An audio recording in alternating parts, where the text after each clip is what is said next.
மனிதர்களுடைய எல்லோருடைய வாழ்க்கையிலும் இந்த எல்லா சோதனைகளும் பொதுவானது. நானும் நீங்களும் மட்டும் சோதனையில் உள்ளாக்கப்படுவதில்லை என்ற நியதியை நாம் புரிந்து கொள்ள வேண்டும். நமது வலதுபுறம் இடதுபுறம் இருக்கக்கூடிய எல்லோர்களும் சோதிக்கப்படுகிறார்கள்.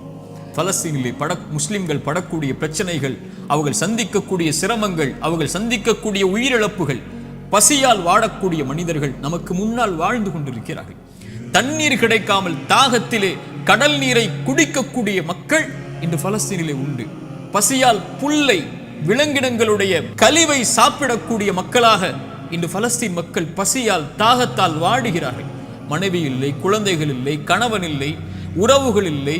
ஒரு கடைக்கு சென்று திரும்பி வந்த பெண்ணுக்கு குடும்பம் முழுக்க மண்ணில் புதைந்திருக்கிறது. அவர்களுக்கு உணவுக்கு வாய்ப்பில்லை, தண்ணீருக்கு வாய்ப்பில்லை, ஒதுங்குமிடத்திற்கு வாய்ப்பில்லை, பாதுகாப்பிற்கு வாய்ப்பில்லை. அவர்கள் தொழுவதற்கு மஸ்ஜிதுகள் இல்லை பலஸ்தீனில். இந்த சோதனைகளுக்கு முன்னால் எல்லாம் என்னையும் உங்களையும் நிறுத்தி பாருங்கள். நம் சோதனைகள் எல்லாம் ஏமாத்திரும். என்ன அளவு சோதனைகளை சந்திக்கிறோம். இப்படி மனித இனத்தில் அல்லாஹ் அவன் நாடியவர்களை அவன் நாடிய அளவு சோதனைகளை கொடுத்து நெருக்கிக் கொண்டே இருப்பான். இந்த சோதனையில் இருக்கக்கூடிய எனக்கும் உங்களுக்கும் குர்ஆனும் சுன்னாவும் சொல்லக்கூடிய மருந்துகள் என்ன தெரியுமா? முதலாவது மருந்து எடுத்துக்கொள்வோம், அல் ஈமானு பில் கதரி கைரிஹி வ ஷர்ரிஹி. நன்மையாயினும் தீயதாயினும் எதுவாயினும் என் இறைவனின் புறத்திலிருந்துதான் என்னை வந்தடைகிறது. அவன் இந்த சோதனை வருவதற்கு முன்னதாகவே அந்த விதியை நிர்ணயித்திருக்கிறான், அதை அறிந்திருக்கிறான். அந்த சோதனை எனக்கு வருகிறது. இதன் மூலமாக இறைவன் என்னை சுத்தப்படுத்த, என் அந்தஸ்தை உயர்த்த நாடுகிறான், அல்லது என்னை நான் செய்யும் பாவங்களால் தண்டிக்க நாடுகிறான்.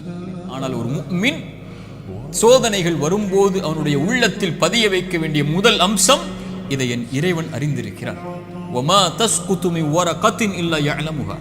இந்த உலகத்தில் இருந்து ஒரு மரம், அந்த மரத்தில் இருந்து ஒரு இலை கீழே விழ முடியாது என் இறைவனுடைய நாட்டம் இல்லாமல், கல்வி இல்லாமல். இதை அறிந்த இறைவன் என் சோதனையை அறியாமல் இருப்பானா? எனக்கு வரக்கூடிய நோயை, செல்வ இழப்பை, கஷ்டங்களை, சிரமங்களை, பிரிவை என் இறைவன் அறியாமல் இருப்பானா?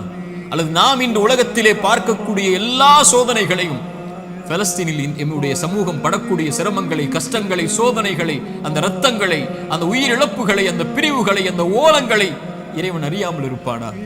இறைவன் அனைத்தையும் அறிந்திருக்கிறான். ஆனால் அவனுக்கென்று ஒரு நியதி இருக்கிறது, அவனுக்கென்று ஒரு வழிமுறை இருக்கிறது.